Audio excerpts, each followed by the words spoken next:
artis mana yang bener dia real berkarir, sama yang dia pakai pesugihan. Jadi aku tahu beberapa artis ada yang nggak pakai, misalnya yang bener-bener real gitu, tapi dia bener-bener dari nol banget kan. Oke guys, jadi di sini Fitri merasa kecewa banget ya, yang dimana Fitri itu selama ini udah menutup rahasia rapat-rapat ya kan.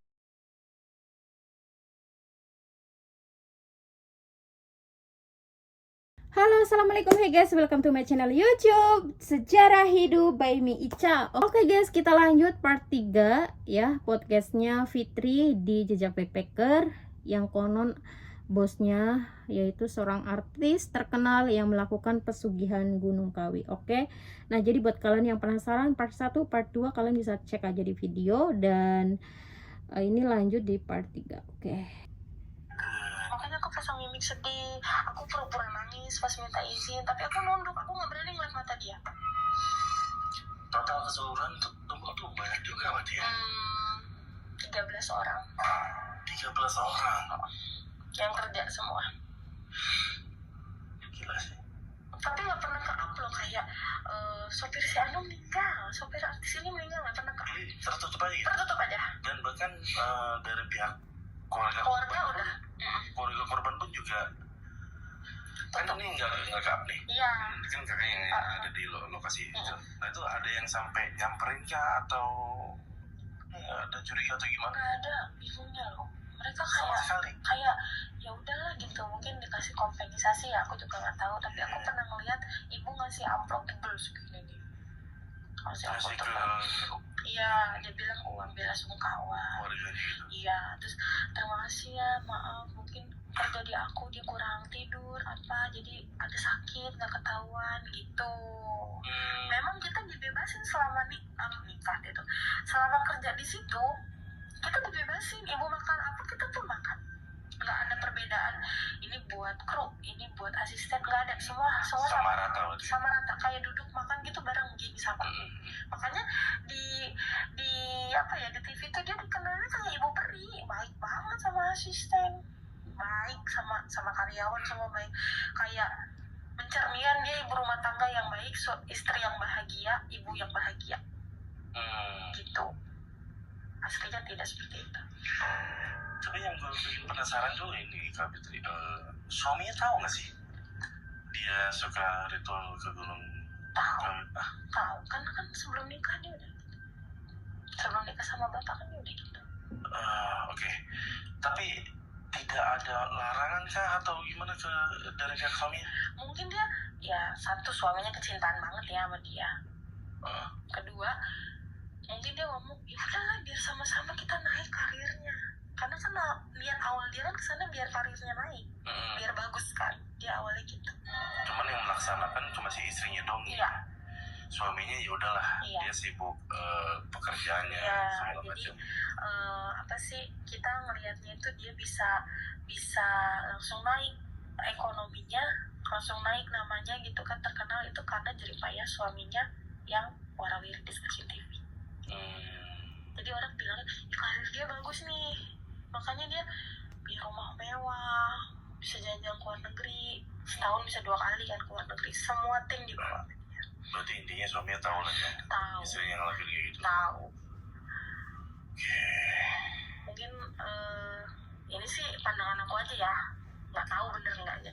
Mungkin bapak pergi juga karena udah capek kali ya, udah capek kayak nyari tumbal, ya kan. Terus dia di warning terus, kalau belum dapet tumbal antara mereka tuh sakit, entah istrinya entah suaminya sakit terus, ganti-gantian aja kayak gitu. Akhirnya memilih untuk pisah gitu. Udah pisah, dan kebetulan kan ibu juga ada laki-laki lain. Nah itu lagi tahu juga berarti? Tahu. Makanya. So guys, serem juga ya. Nah jadi suaminya dari artis yang melakukan pesugihan Gunung Kawi itu, untuk kacamata pandangan si Fitri mungkin antara tahu atau enggak gitu. Dan karena capek ya, harus cari-cari tumbal terus, karena kalau nggak dikasih tumbal kan warning ya, pasti salah satu sakit ganti-gantian kayak gitu ya kan. Dan tumbalnya tuh udah memakan 13 korban ya yang jadi tum-tum ya. Terus si bosnya si Fitri ini melakukan pesugihannya tuh sebelum dia menikah gitu. Dan ya suaminya dibikin tunduk banget, jadi ya apa-apa harus nurut gitu ya, nurut seperti dicocok batang hidungnya gitu, nggak bisa ngelawan gitu. Oke guys, kita lanjut ya. Nah itu lagi tahu juga berarti. Tahu. Makanya yaudah sekalian Ya udah. bisa aja gitu. Iya. Tahu. Makanya sampai sekarang masih jalan. Tapi kalau suaminya nggak melakukan itu lagi kan setelah pisah. Enggak. Berarti yang masih berjalan tuh istrinya. Istrinya. Jadi kalau bapak yang aku lihat udah berubah lebih baik sih. Sebenarnya sih dari awal juga dia baik. Iya kan? Dari awal dia baik. Sama kita juga nggak pernah ngebeda-bedain, nggak pernah marah, nggak pernah apa. Kalau istrinya iya, di TV sama kehidupan aslinya beda, 180 derajat beda. Ini apa ya? Ternyata banyak juga ya, gue baru tahu loh. Banyak. Emang nggak mau juga sih gue ke Gunung Kawi ngapain ya. Iya. Tapi ternyata banyak artis-artis dan orang-orang yang berpengaruh ya sana Iya, ya. karena kan di entertain itu persaingan keras banget loh mas. Nggak kuat duit, nggak bisa masuk ke PH. Yang aku tahu juga berarti ya? Iya. Nggak kuat mental, kayak dibully gitu misalnya. Ya udah, tenggelam namanya. Jadi ya udah pakai jalur itu mungkin. Banyak aku semenjak ikut sama ibu ini tahu artis mana yang bener dia real berkarir, sama yang dia pakai pesugihan. Jadi aku tahu beberapa artis ada yang nggak pakai. Yang nggak pakai. Misalnya yang bener-bener real gitu, tapi dia bener-bener dari nol banget kan guysnya. Lambat gitu naik itu dikit. Tapi pasti. Tapi pasti dan orangnya udah hijrah malah sekarang. Tapi kalau yang pesugihan itu, kalau dia itu kan continue ya, kasarnya harus dikasih makan terus nih gitu. Kalau nggak ada tumbalnya ya begitu, tenggelam aja namanya. Nah terus yang pas Kak Fitri kesana kan ketemu sama salah satu artis juga nih. Iya. Nah bahkan si ibu ini nih, ibu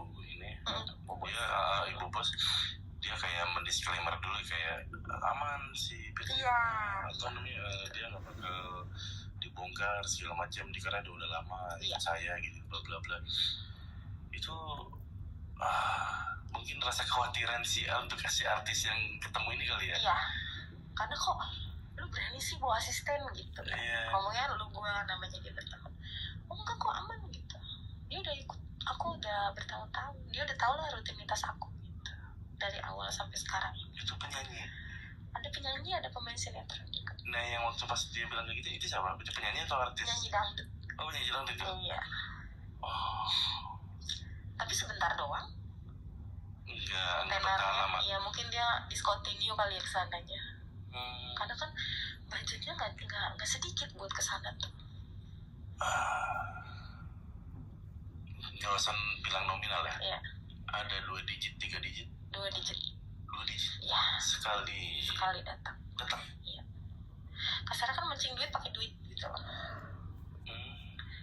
Jadi kayak untuk biaya penginapan, untuk biaya kayak perawatan yang dipakai selama ritual, bayar kuncen, terus kayak banyak pos-pos yang harus kita bayar. Paling lama berapa lama sih? Ritualnya? Ritual kesana? Nginep sehari semalam. Karena ritualnya kan malam, sampai pagi. Subuh pulang ke penginapan, jam 10 kita balik. Langsung balik ke Jakarta? Apalagi itu kan, sebulan sekali? Sebulan sekali. Wajib. Dan kalau tumbal itu setahun bisa 2 atau 3 lah. Tumbal. Nah, gila guys, Serem sih. Kita kalau bahas tentang pesugihan itu bikin merinding ya. Nah, jadi beberapa hari yang lalu aku pernah searching di Google, saking penasarannya ya, kayak sistem perjanjian iblis dengan manusia itu seperti apa. Dan ya, yang namanya pesugihan itu ada yang sistemnya itu kontrak, ada yang seumur hidup. Nah, yang paling bahaya itu ya seumur hidup, dan ada juga yang sampai yang meneruskan itu anak cucunya guys ya. Nah, jadi pesugihan itu ada yang sistemnya kontrak ya, kontrak misalkan 5 tahun, 10 tahun, atau bahkan sampai ada yang 40 tahun, atau bahkan yang seumur hidup juga ada gitu. Jadi kalau sistem tumbalnya itu ada yang 1 bulan sekali, ada yang 3 bulan sekali, ada yang 1 tahun sekali, atau ada yang 5 tahun sekali gitu. Terus ada juga yang tumbalnya cuman hanya ya sesajen aja, kayak bunga atau mungkin kepala bebong gitu, atau ayam-ayam cemani gitu ya. Dan tentu kalau yang tumbalnya ringan, kayak misalkan nih 5 tahun sekali gitu, atau 2 tahun sekali, itu mungkin apa ya, perkembangan hartanya nggak meningkat banget gitu. Nah, sedangkan ini bosnya si Fitri ya, si bosnya si Fitri ini tumbalnya top char banget guys. Kebayang nggak? Kayak hampir 1 bulan tumbal, 1 bulan tumbal, 1 bulan tumbal gitu. Dan tadi paling lambatnya 1 tahun itu berapa kali tumbal gitu? 1 tahun 3 tumbal. Untuk soal kuncen nih, kan ada si penyanyi dangdut juga ketemu 1 tahun tumbal 3 kali. Berarti tumbalnya 3 bulan 1 kali guys. Juga, tapi mereka ketemu kan kayak ada pendopo, kayak apa ya, di dalam itu kan, di Gunung Kawi itu kayak ada pendopo gitu, kayak keraton gitu loh. Ya, aku juga seumur hidup baru tahu itu di dalam itu tuh seperti itu gitu. Jadi kayak kotak di sini si penyanyi dangdut nih, kotak sini di pos aku, tapi beda kuncen. Di sana banyak juga baca kuncennya. Banyak, pejabat juga banyak ke sana. Oh iya? Iya. Serius nih? Iya, bosku bilang ini pejabat daerah sini nih gitu. Ini pejabat di sini nih gitu. Jadi kita tahu nih bener-bener yang kayak semenjak aku nganter, jadi aku tahu pejabat ini ternyata pakai di sini gitu. Berarti warga sana mah udah hal yang biasa berarti. Udah lumrah kayak ngeliat artis, ngeliat pejabat masuk ke sana, oh mau terapi gitu bilang. Kalau kita mungkin misalkan yang gak pernah dikunjungi, langsung serbu foto-foto segala macam gitu. Kalau itu kan, ya udahlah gitu, urusan masing-masing. Iya. Dan kalau ke sana kan ibu nggak pernah kayak apa ya, hedon pakaiannya beda. Dia pakai kacamata, pakai masker gitu tuh, kadang pakai itu apa, pakai selendang. Jadi cuman kayak matanya aja kelihatan. Dan itu untuk mutusinnya, kalian tahu nggak? Mutusin untuk dari segi pesugihannya, atau sampai kapan itu? Pernah dengar nggak? Katanya sih balik lagi ya, kalau misalnya dia berhenti itu memakan diri dia sendiri. Oh, taruhannya dia sendiri. Tumbal terakhir adalah diri dia sendiri. Makanya kan sebelum ke Gunung Kawi itu ditanya berkali-kali, udah yakin. Buat mastiin ya? Buat mastiin. Karena mungkin balik lagi nih, takut mungkin bapak mikirnya udah tahu nih, ini tuh nggak bisa discontinue, maksudnya nggak bisa selesai. Udah nggak ikut gitu, biarinlah hartanya hilang, nggak begitu. Kan udah perjanjiannya sama setan. Mana ada setan yang mau ngerti? Ya kalau dari yang lain nggak dapet, ya kamu aja yang aku makan gitu kan, istilahnya kayak gitu. Mungkin bapak milih selesai di situ. Mungkin kalau cuma kayak perselingkuhan, ya udahlah gitu, namanya sama-sama cinta. Apalagi bapak yang aku cinta banget sama ibu. Tapi kayaknya alasannya bukan itu doang, makanya ditutup rapat sama Mimi. Dan setiap menumbalkan kan tiba-tiba langsung kebeli rumah. Itu tuh dengan ada langsung uang ataukah dari segi job? Perantaranya pekerjaan. Perantara pasti pekerjaan? Iya. Oh, jadi nggak tiba-tiba langsung ada uang gitu ya? Enggak, dia perantaranya pekerjaan, tapi dengan nominal yang tidak seperti biasa yang dia dapat. Kayak project ya? nih, misalnya project film ya. Misalnya kita nggak sebut nominal, misalnya digit ya. Biasanya kan cuma 2 digit honor dia gitu, karena waktu itu kan dia belum terkenal itu. Tiba-tiba jadi 3 digit atau di atas 3 digit. Yaps, karena yang namanya pesugihan itu kan termasuk golongan kayak sihir ya guys ya. Jadi yang namanya pesugihan itu kan harus ada perantara yang dikerjakan ya kan. Jadi misalkan nih usahanya apa, dagang atau artis atau apa gitu. Jadi nggak ujuk-ujuk uang itu muncul di depan gitu, enggak. Kecuali kalau kayak pesugihan tuyul. Nah pesugihan tuyul ya yang kita tahu ya dari mulut ke mulut gitu, itu si tuyulnya cari duit kayak gitu, nyuri-nyuri kayak gitu. Dan ya seperti yang tadi si Fitri jelaskan, kalau pengen memutus rantai pesugihan itu ya jalan satu-satunya dirinya sendiri yang akan jadikan korban gitu. Oke guys, kita lanjut. Dan itu proyeknya bukan sekali 2 kali. Proyek itu yang panjang gitu lah. Jadi dengan nominal kontrak sekian M, langsung dikalkulasi selesai kontrak. Menggiurkan juga ya? Iya, jadi bukan yang tiba-tiba dia dapat duit banyak, enggak. Dari lewat perantara pekerjaan. Tapi budgetnya di atas rata-rata. Kayak dia meyakinkan klien, aku pengen budget segini, oke di ACC. Karena kan kalau meeting aku suka ikut. Iya, langsung gitu ya? Iya, dia tanda tangan kontrak, negosiasi, minta budget sekian gitu. Tahu. Dan klien nggak pernah bilang enggak. Selalu mengiyakan. ACC terus. Terus selama Kak Fitri kerja di situ lumayan pendapatan? Lumayan, sebenarnya yang baik tuh bapak sih. Oh. Ya, cuman saya tidak menghilangkan sisi baik orangnya, ibu pun baik. Cuman semenjak saya lihat foto saya, lebih baik saya mundur. Saya di kampung beberapa bulan gitu, saya putus semua komunikasi, saya ganti nomor HP, sosial media semua saya hapus. Kan itu Kak Fitri kan mulai rasa ketakutan dan tahu bakal jadi tumbal itu ketika ada foto kan. Nah sebelum itu. Oke guys, jadi di sini Fitri merasa kecewa banget ya, yang dimana Fitri itu selama ini udah menutup rahasia rapat-rapat ya kan. Dia juga melarang tidak boleh merekam saat melakukan ritual ya kan.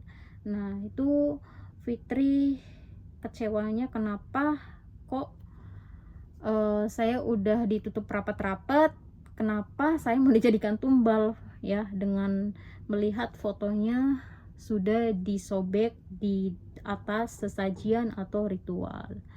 Oke guys, jadi ini bagian part berapa ya? Part 3. Masih ada part 1 ya untuk yang terakhirnya. Oke, nanti di next video. Oke guys, itu dia podcast Fitri di Jejak Backpacker. Oke, so guys jangan lupa subscribe ya. Thank you very much for watching my video. See you next video. Bye.